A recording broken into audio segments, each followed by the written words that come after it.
Bismillah. Assalamualaikum warahmatullahi wabarakatuh. Alhamdulillah, salatu wassalamu ala rasulillah wa ala alihi wa sahbihi wa sallama taslima. InsyaAllah pada kesempatan subuh yang berbahagia ini kita akan memulai kajian kitab Qawaidul Arba'ah, dan insyaallah ini akan berlangsung selama 5 kali pertemuan. Karena ini merupakan kitab yang ringkas, sekitar 2 halaman. Kalau bareng dengan terjemahan mungkin 4 lembar ya. Nah, yang mana kitab Al-Qawaidul Arba'ah ini ditulis oleh Syekh Muhammad bin Abdul Wahhab, seorang ulama yang hidup pada qarn 12 Hijriyah, yaitu 1200 Hijriyah, yang mana beliau mendakwakan tauhid al-uluhiyah, karena di zaman beliau ini adalah zaman yang banyak bermunculan kesyirikan dari sisi tauhid al-uluhiyah. Mereka beribadah kepada selain Allah. Mereka menganggap bahwasanya menyembelih, bernadar, tawakal itu bukan ibadah, sehingga boleh untuk dipalingkan kepada selain Allah Subhanahu wa taala. Alhamdulillah, jadi Syekh Muhammad bin Abdul Wahhab ini dibantu juga oleh Muhammad As-Su'ud, pendiri kerajaan As-Saudi. Sehingga Saudi Arabia saat ini terjauhkan dari kesyirikan karena sebab 2 orang, Muhammad Abdul Wahhab dan Muhammad As-Su'ud. Jadi karangan-karangan yang ditulis oleh Syekh Muhammad bin Abdul Wahhab itu banyakkan semuanya berisi tentang tauhid al-uluhiyah. Beliau mengarang kitab Al-Usulus Salasa dan Salasatul Usul. Ini harus dibedakan antara Al-Usulus Salasa dengan Salasatul Usul. 2 kitab yang berbeda. Kemudian beliau mengarang Kitabut Tauhid, Masailul Jahiliyah, Kashfus Syubhat, kemudian Nawaqidul Islam, Tafsir La Ilaha Illallah, Jami'ul Ibadah, kemudian Usulus Sittah, dan kitab-kitab yang lainnya, menunjukkan kealiman dan kedalaman ilmu Syekh Muhammad bin Abdul Wahhab. Akan tetapi musuh-musuh dakwah tauhid, baik dari non-muslim ataupun orang muslim sendiri, banyak membenci dakwah Syekh Muhammad bin Abdul Wahhab ini, sehingga beliau dituduh Wahabi. Padahal sebenarnya Wahabi itu bagus. Maknanya, secara makna dia bagus. Apa makna Wahabi itu? Adalah pengikut Allah. Karena Wahabun itu adalah nama Allah. Jadi Wahabiyun, orang-orang yang mengikuti Allah Subhanahu wa taala. Nah, ini secara makna. Wahab maksudnya adalah maha pemberi. Wahabiyun adalah nisbah orang-orang yang mengikuti Wahhab. Nah, kita baca bareng dulu kitab Qawaidul Arba'ah, masing-masing pegang kitabnya ya. Nah, kita baca dari awal sebelum kita jelaskan apa kandungannya. Bismillahirrahmanirrahim. As'alullahal karima rabbal arshil azim. As'alullahal karima rabbal arshil azim.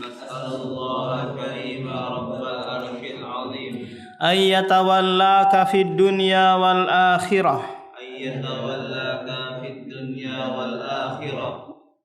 Ayyatawallaka fid dunya wal akhirah. Wa ayyaj'alaka mubarakan aynama kuntah.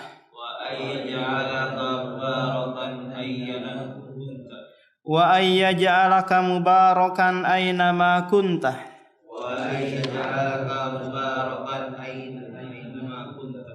wa ayyaj'alaka mimman idza utiya syakara wa ayyaj'alaka mimman idza utiya syakara wa idza ubtuliya sabara wa idza ubtuliya sabara wa hadhihi wa idza adnaba astaghfara wa idza adnaba astaghfara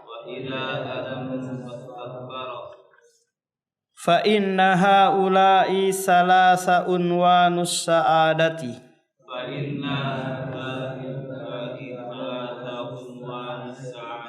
fa inna haula'i salasa unwanus sa'adati.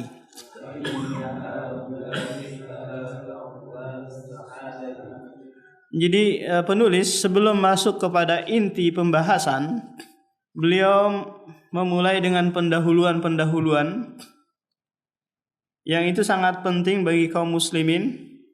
Jadi inti dari pembahasan Qawaidul Arba ini adalah menyebutkan 4 kaidah yang itu sebagai landasan di dalam bertauhid kepada Allah, di dalam mengesahkan Allah, dan sekaligus juga 4 kaidah untuk membantah syubhat-syubhat orang-orang yang menyekutukan Allah. Yang mereka menganggap bahwasanya ini bukan kesyirikan, bahwasanya ini bukanlah kesyirikan yang dilakukan oleh orang-orang jahiliyah.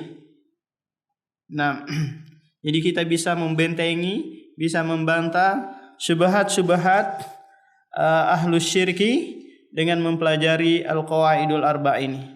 Dan 4 kaidah ini, kata penulis nanti, disebutkan di dalam Al-Qur'anul Karim. Sehingga apa? Sehingga ini adalah kaidah yang kokoh karena berlandaskan kitabullah azza wa jalla.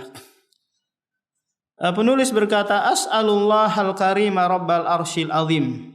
Aku memohon kepada Allah al-karim yang maha mulia, yaitu rabbal arsyil azim, pemilik arsy yang sangat agung, yang sangat besar. Jadi kebiasaan Pak penulis Muhammad Abdul Wahab itu sebelum memulai tulisannya itu mendoakan bagi pendengar, bagi pembaca kitabnya. Tentunya doa-doa kebaikan. Jadi di sini disebutkan al-arsyil azim, arsy yang sangat besar. Jadi arsy ini adalah makhluk Allah yang paling besar. Lebih besar daripada lebih besar daripada kursi, lebih besar daripada langit 7 lapis langit, apalagi bumi yang kita tempati ini. Yang mana ada arsy adalah sarirur rahman, yaitu sarir, tempat yang Allah Subhanahu wa taala bersemayam di atasnya. Jadi kita gambarkan ini adalah arsy. Ya, ini adalah arsy.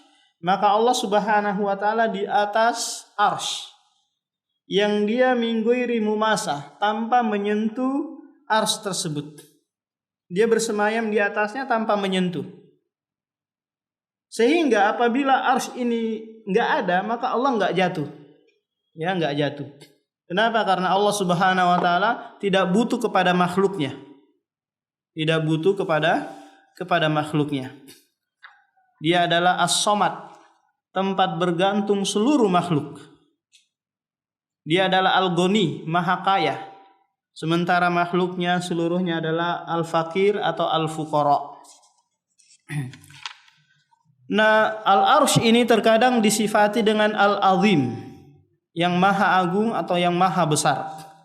Sementara al-azim ini adalah nama dari nama-nama Allah Subhanahu wa taala. Sebagaimana Allah berfirman dalam surah Al-Baqarah ayat 255 atau dikenal dengan ayat kursi. Allah mengatakan di akhir ayat Al-Kursi itu wa huwal aliyu Al-Azim, dan Dia Maha tinggi dan Maha agung atau Maha besar. Terkadang pula Al-Azim ini disifati untuk apa? Untuk arsy. Sebagaimana Allah berfirman dalam surah At-Taubah ayat 129, Rabbul arsy al-azim, pemilik arsy yang sangat agung. Nah, kalau dalam ilmu nahwu Pak, takala naat itu harokatnya sama dengan man'ut, maka dia akan mensifati yang disifatinya. Nah, karena di sini harokatnya adalah al-azimi, sementara rob di sini adalah dhammah, robbu, maka berarti dia tidak mensifati robbu, tapi mensifati al-arsy, karena sama-sama kasrah.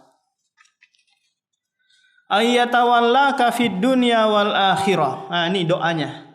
Ini doa penulis kepada pembaca, kepada yang mendengarkan kitab ini. Kita semua didoakan oleh penulis. Apa doanya? Ayyatawallaka fid dunya wal akhirah. Semoga Allah menolongmu di dunia maupun di akhirat.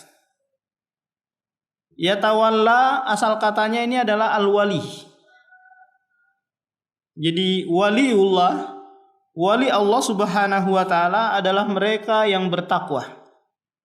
Seberapa besar ketakwaannya, sebesar itu juga pertolongan Allah kepadanya. Nah, jadi Allah penolong bagi orang-orang yang bertakwa, bagi orang-orang mukmin. Jadi wali ini Pak, terkadang dia ada khariqul adah. Khariqul adah itu kejadian-kejadian yang luar biasa. Wali itu bisa berjalan di atas air, bisa berjalan di atas awan, bisa terbang kemana-mana. Tapi bedanya antara waliullah dengan wali syaitan, perhatikan ini, kalau wali Allah, Allah yang menolongnya. Kalau wali syaitan berarti syaitan yang menolongnya. Nah, perbedaannya, kalau waliullah dia tidak baca-baca dulu atau dia tidak inginkan kejadian yang luar biasa itu. Contohnya dia mau jalan di atas air, dia nggak baca-baca dulu atau semedi dulu, nggak. Tiba-tiba gitu saja karena sangat dibutuhkan. Datang pertolongan Allah. Mungkin dalam keadaan musuh terdesak mengejar di belakang, sementara di depan ada air, sebagaimana kejadian pada Nabi Musa. Bisa apa? Bisa membelah air. Ini kejadian yang luar biasa. Demikian juga kejadian pada Ashabul Kahfi yang dia tidur selama 309 tahun. Ini luar biasa, kejadian yang luar biasa. Nah, jadi dia apa? Tidak baca-baca dulu atau tidak dia inginkan, tidak dia setel, enggak. Tiba-tiba langsung datang pertolongan Allah seperti itu. Nah, kalau wali syaitan ini dia mantra-mantra dulu, dibuat semedi. Sehingga apa? Sehingga dengan bacaan-bacaan tertentu, baik itu dari Al-Quran ataupun dari apa aja gitu, maka datang pertolongan syaitan. Maka ini ketahuilah adalah wali syaitan, bukan wali Allah. Nah, itu perbedaan antara waliullah dengan wali syaitan. Jangan kita samakan semua, ini wali Allah ini. Ini berhak dicium tangannya, berhak dipeluk-pelukin dan lainnya. Makanya Syekhul Islam Ibnu Taimiyah membuat kitab yang judulnya adalah perbedaan antara waliullah dengan walius syaitan. Al-Furqan baina auliya'ir rahman wa auliya'is syaitan. Nah, ini kitabnya. Namanya Al-Furqan, perbedaan antara wali Allah dan wali syaitan.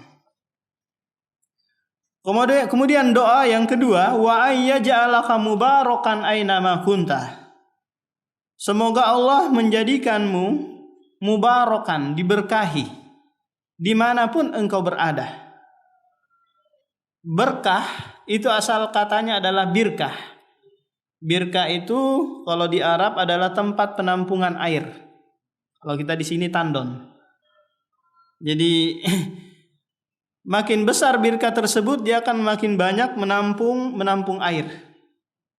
Nah, ini isti'arah, dipinjam kata birkah ini untuk kebaikan yang banyak. kasratul khair wad dawam. Kebaikan yang banyak dan dia istimrar atau istiqomah kebaikan tersebut. Tak kala kita punya istri diberkahi, maka kita tidak tidak mudah cekcok, tidak mudah bercerai dan yang lainnya. Ini berarti keluarga kita diberkahi.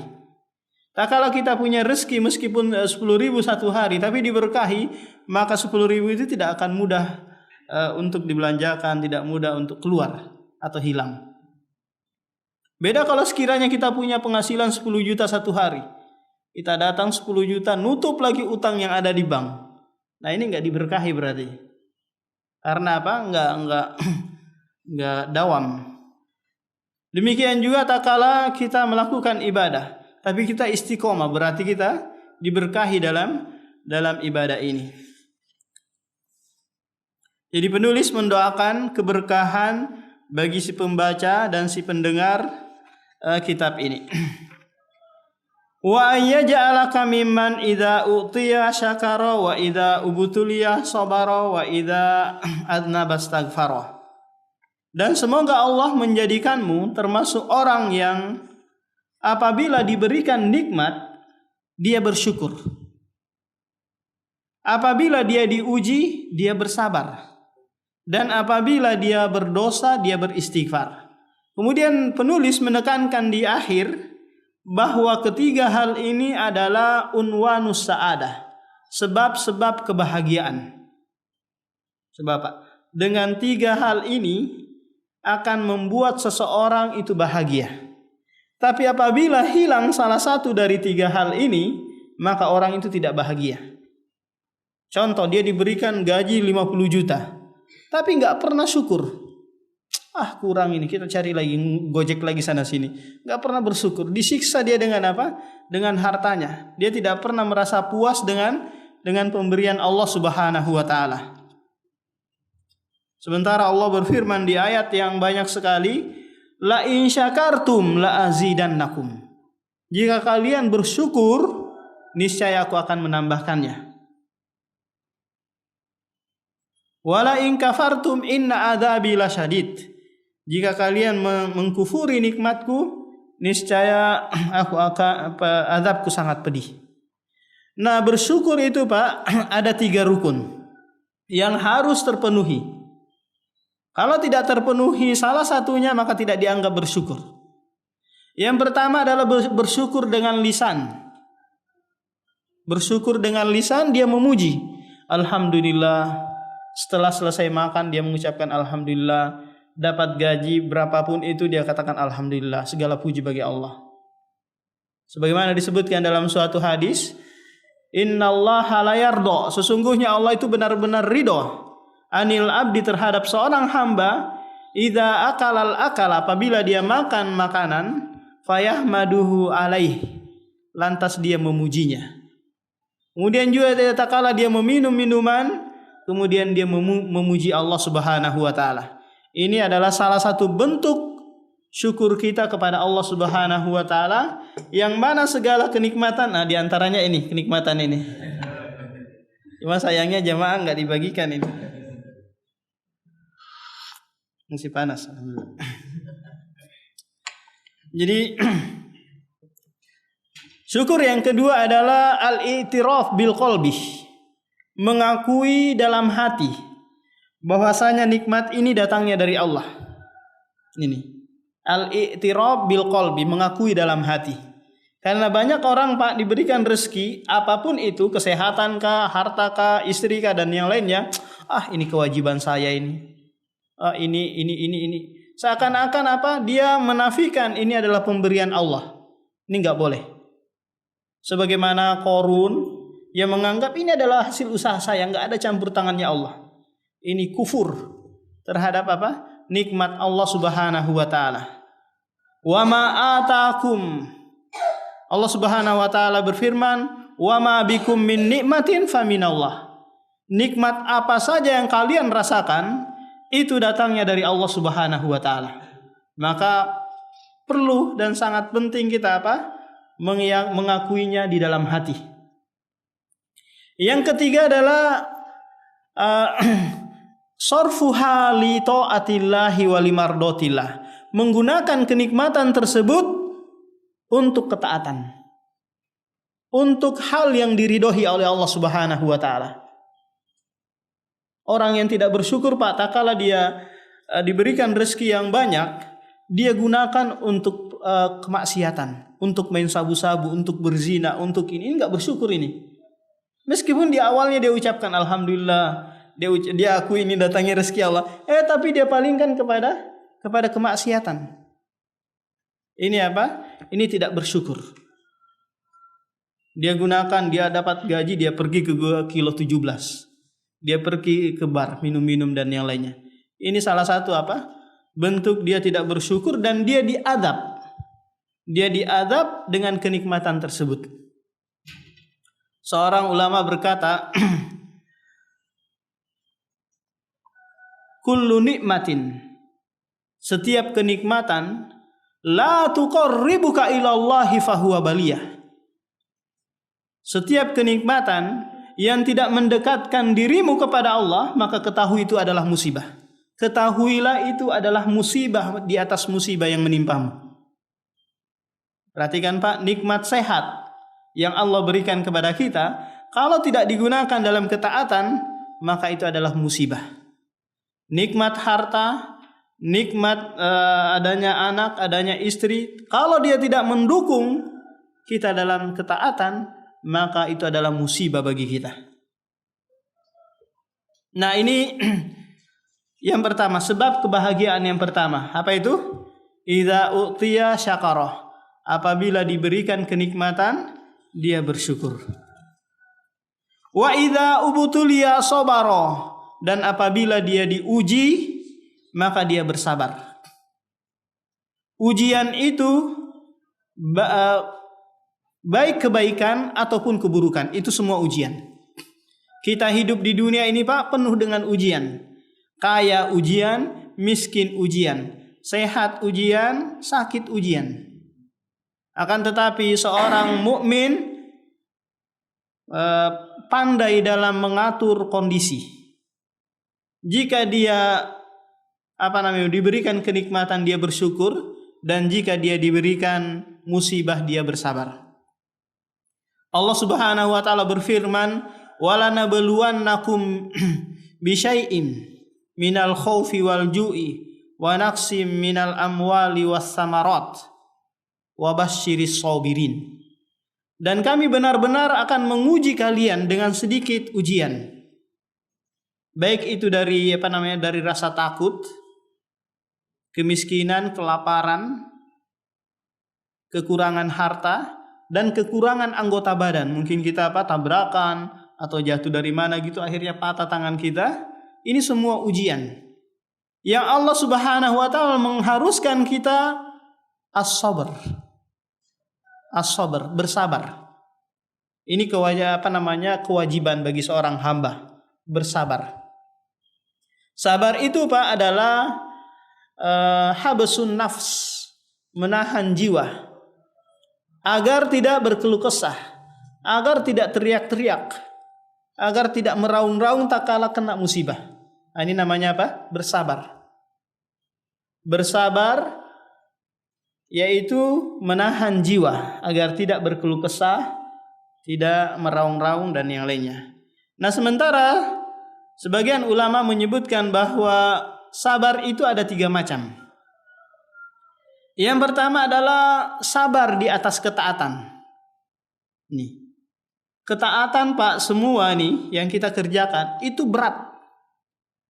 Sholat berat, puasa berat, ibadah haji berat, semuanya berat. Makanya dalam syariat kita disebut dengan apa? Taklifiyah, pembebanan, karena dia berat. Makanya diikat dengan istitoah, kemampuan. Jika mampu kerjakan, jika enggak mampu, ya sudah, beralih kepada yang lainnya. Fattaqullaha mastata'tum.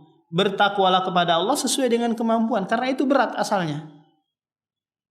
Menjadi ringan bagi Allah, bagi yang diringankan oleh Allah Subhanahu wa taala. Jadi butuh kesabaran. Kalau enggak sabar, Pak, sudah, kita enggak kerjakan ibadah karena ini berat. Kita enggak sanggup Kalau nggak sanggup kita hadir untuk apa? Untuk sholat berjamaah di sini. Kalau sekiranya kita tidak bersabar, bayangkan jiwa ini ammaratun bisu, senantiasa memerintahkan keburukan. Kalau kita tidak lawan, selesai, kita akan terbawa dengan keinginan hawa nafsu. Sabar yang kedua adalah sabar ala maharimillah, bersabar atas meninggalkan keharaman-keharaman Allah. Jiwa kita ini Pak tergoda oleh setan, digoda setiap saat oleh setan untuk mengerjakan yang haram-haram. Malah meninggalkan yang dibatas-batasi oleh Allah Subhanahu wa taala. Enggak boleh makan babi, enggak boleh minum khamar, enggak boleh selingkuh, enggak boleh ini, enggak boleh itu, banyak macamnya. Padahal kita kepengen, condong hati kita ini ingin melakukannya. Akan tetapi taatullah, ketaatan kepada Allah, muqaddamun ala kulli syai', didahulukan atau dikedepankan. Sabar yang ketiga adalah sabar atas qadarullah, atas takdir Allah Subhanahu wa taala yang tidak menyenangkan. Kita tahu bahwasanya kehidupan dunia yang kita tinggal ini Pak berporos antara kebaikan dan keburukan. Nah, tak kala keburukan itu datang, maka ini adalah takdir Allah Subhanahu wa taala, ketentuan yang datangnya dari Allah, yang kita harus bersabar. Rasulullah sallallahu alaihi wasallam bersabda, "Inna idzamal jazai ma'a idzamil bala'i. Wa innallaha idza ahabbal qauma ibtalahum." Kata Rasulullah, sesungguhnya besarnya pahala tergantung seberapa besar ujian seseorang. Dan sesungguhnya Allah apabila mencintai suatu kaum, pasti dia ibtalahum, pasti dia akan mengujinya. Nih, pasti dia apa? Mengujinya untuk menilai apakah dia benar di atas keimanannya atau hanya sekedar pengakuan, atau sekedar ikut-ikutan saja. Ini kelihatan Pak. Jika diuji, maka orang yang keimanannya enggak tulus akan istilahnya terkepek-kepek, akan mudah pergi meninggalkan apa yang biasa dia lakukan.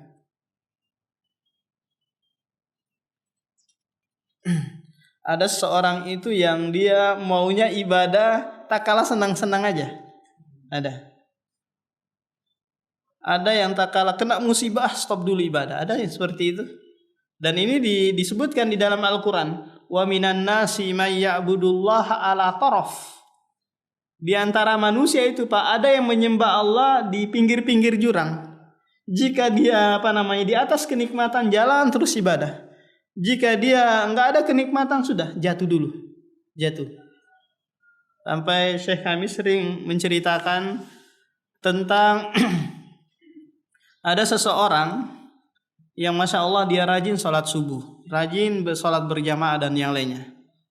Tak kala dia buka tokonya, itu datang orang berkerumunan, orang membeli di tokonya.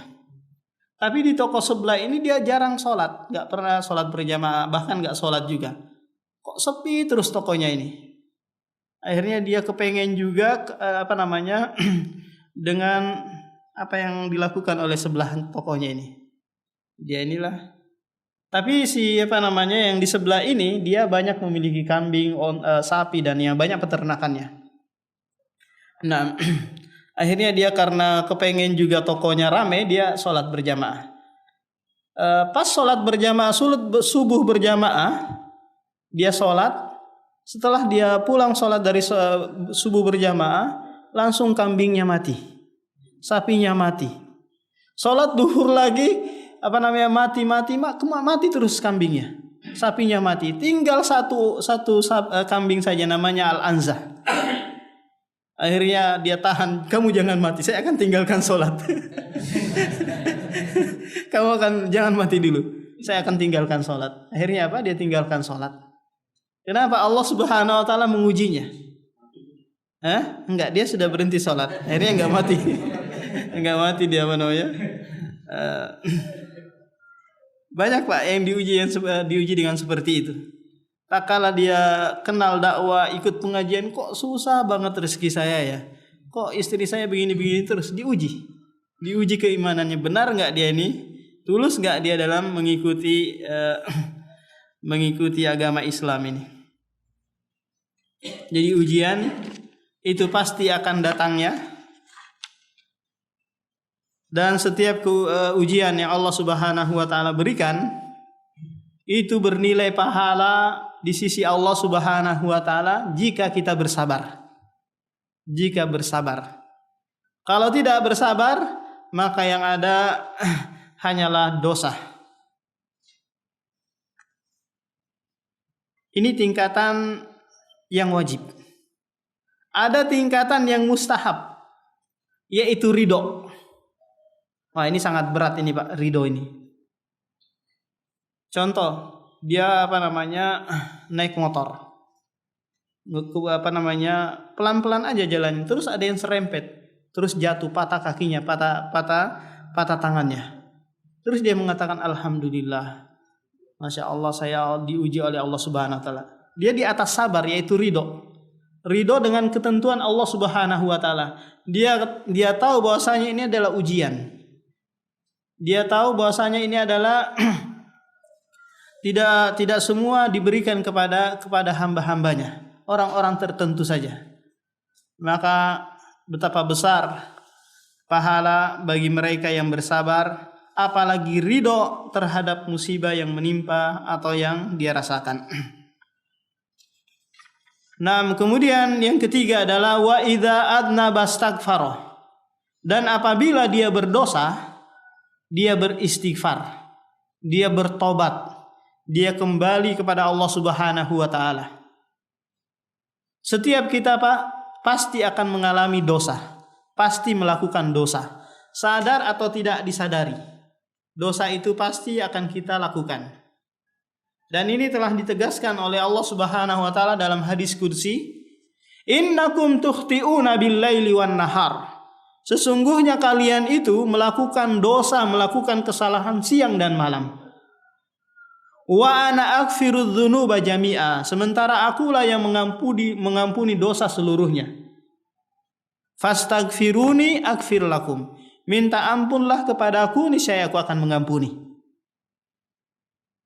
Ditegaskan lagi oleh Rasulullah, kullu bani Adam khata'. Setiap anak Adam itu pasti melakukan kesalahan. Siapapun dia, apakah dia nabi ataukah rasul, pasti melakukan kesalahan. Nah, cuma bedanya kita dengan nabi, kalau nabi itu maksum. Apa arti maksum itu Pak? Maksum itu jika melakukan kesalahan langsung ditegur. Langsung ditegur dengan apa? Diturunkan ayat, diturunkan wahyu kepadanya. Langsung diingatkan.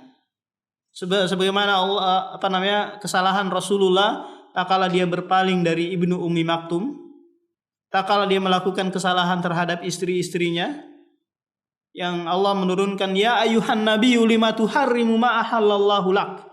Wahai Nabi, kenapa engkau mengharamkan sesuatu yang Allah halalkan bagimu?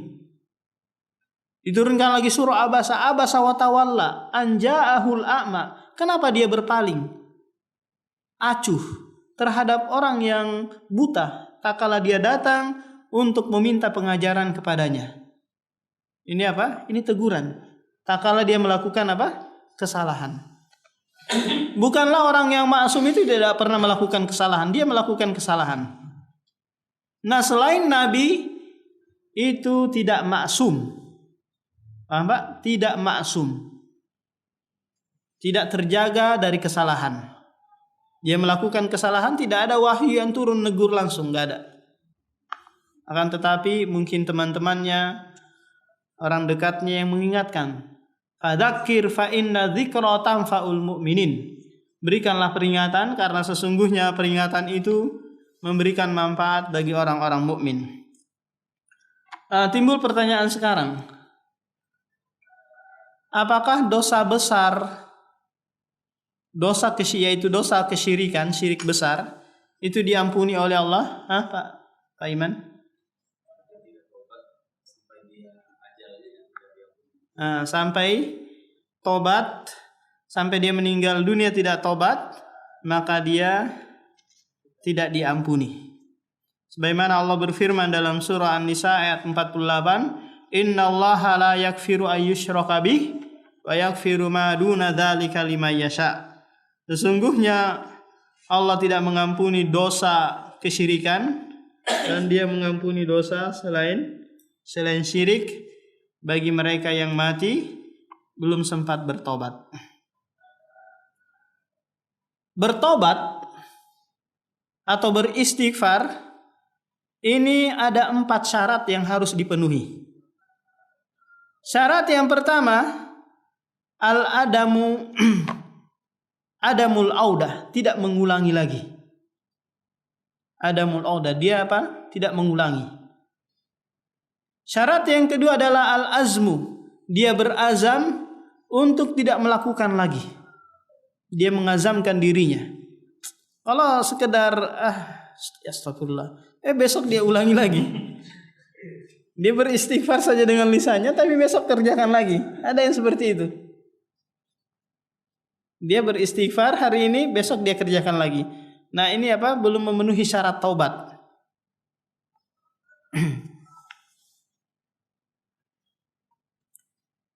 Nah, yang ketiga adalah mengembalikan sesuatu yang dia ambil kalau itu berkaitan dengan hak orang lain. Ya, hak orang lain. Jadi mungkin dia pernah mengambil harta orang, pernah memukul orang, maka dia mengembalikan hak-hak atau kezaliman yang pernah dia lakukan.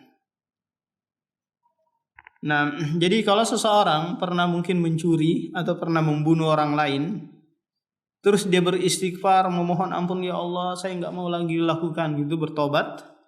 Allah menerima taubatnya, tapi masalahnya dia dengan orang yang dibunuhnya tadi belum selesai. Belum selesai.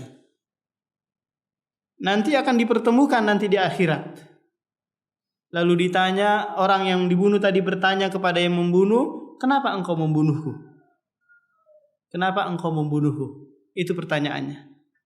Sehingga akan dipindahkan kebaikan-kebaikan yang dia lakukan kepada orang yang dizaliminya tersebut. Nah, isyarat yang keempat adalah istighfar. Dia beristighfar, memohon ampun. Rasul kita memohon ampun itu 100 kali sehari. Ya, 100 kali sehari. Karena kita banyak dosa-dosa atau kesalahan yang kita tidak rasa, yang kita kadang tidak ketahui. Ini adalah kesalahan. Ya ayyuhalladzina, Allah berfirman dalam surah At-Tahrim, ya ayyuhalladzina amanu tubu ilallahi taubatan nasuha.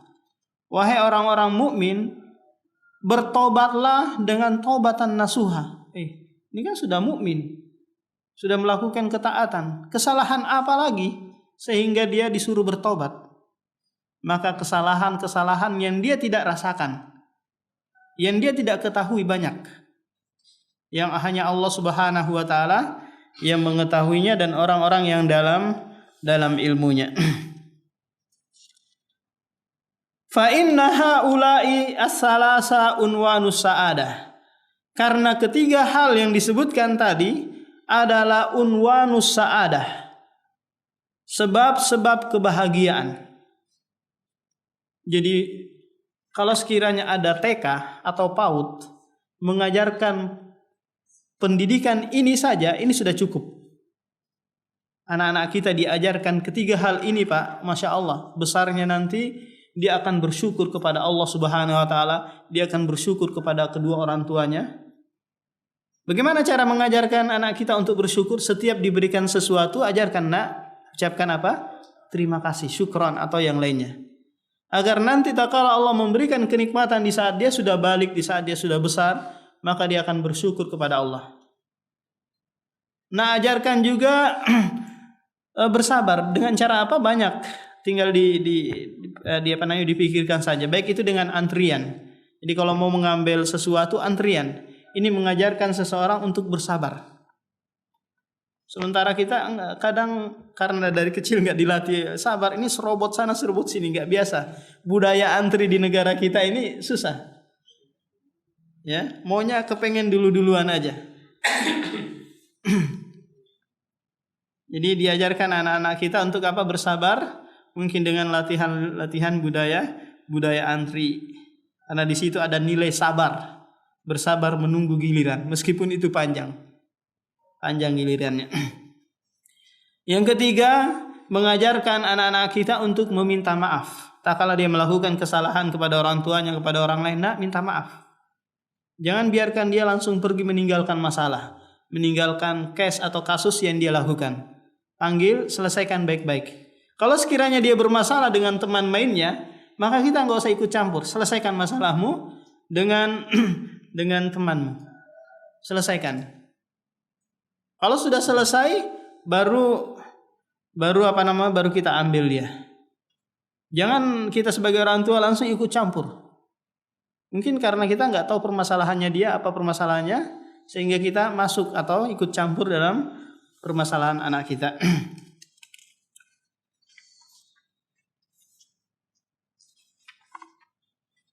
Nah, insya Allah kita lanjutkan lagi dalam pertemuan berikutnya. Ada yang mau ditanyakan, Pak? Masalah ujian atau cobaan yang diterima oleh seseorang muslim. Apabila dia bersabar, dia akan mendapat pahala. Apabila dia ikhlas dan ridho, dia akan mendapat pahala yang lebih besar lagi. Iya. Definisi di sini hantaman dia tak kena pertama hantaman itu dia bersabar, terus dia ridho, atau nanti setelah dia mengeluh dulu, habis itu dia sadar. Jadi berdasarkan hadis Rasulullah, innamas sabru inda sodamatil ula. Hanya saja sabar itu tak kalah hantaman pertama musibah. Jadi kalau kita ditabrak motor, langsung dia bersabar, nggak kenapa ini? Kok bisa ya dia langsung ini nggak bersabar. Kalau setelah itu dia dibawa ke rumah sakit baru saya bersabar. Ini sudah lewat, ini bukan saatnya lagi. Nah, bukan ketika hantaman pertama tadi. Demikian juga kalau dia langsung ridho, alhamdulillah saya kena musibah, ini ridho nih, mengucapkan bersyukur dengan musibah yang dia rasakan. Nah ini indah sodamatil ula. Kalau sudah berlalu 2 hari 3 hari baru sabar, ini pasrah, ya kan? Bukan bersabar. Nah, ada yang lain? Ya.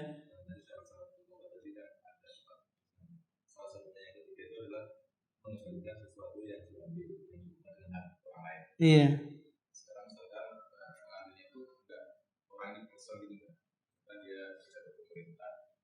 Mengambil apa? Korupsi lah.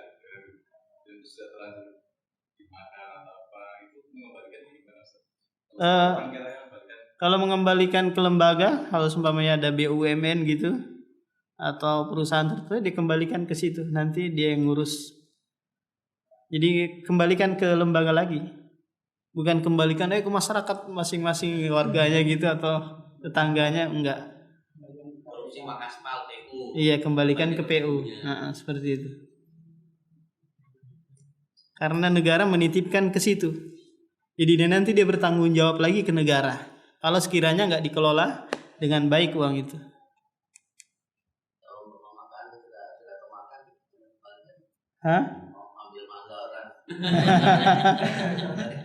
Mungkin datangin ininya si pemilik pohon mangga, mengatakan ya saya pernah begini gimana? Saya ganti dengan uang atau ganti dengan mangga? Kalau dibilang udah kamu ganti dengan mangga, yaudah kasih mangga. Kalau dibilang enggak, kamu ganti mangga 100 juta.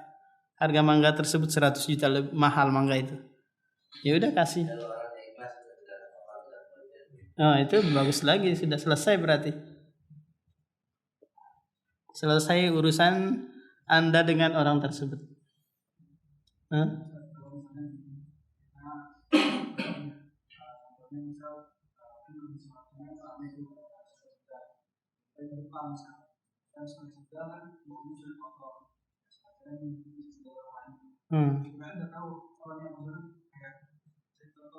Iya.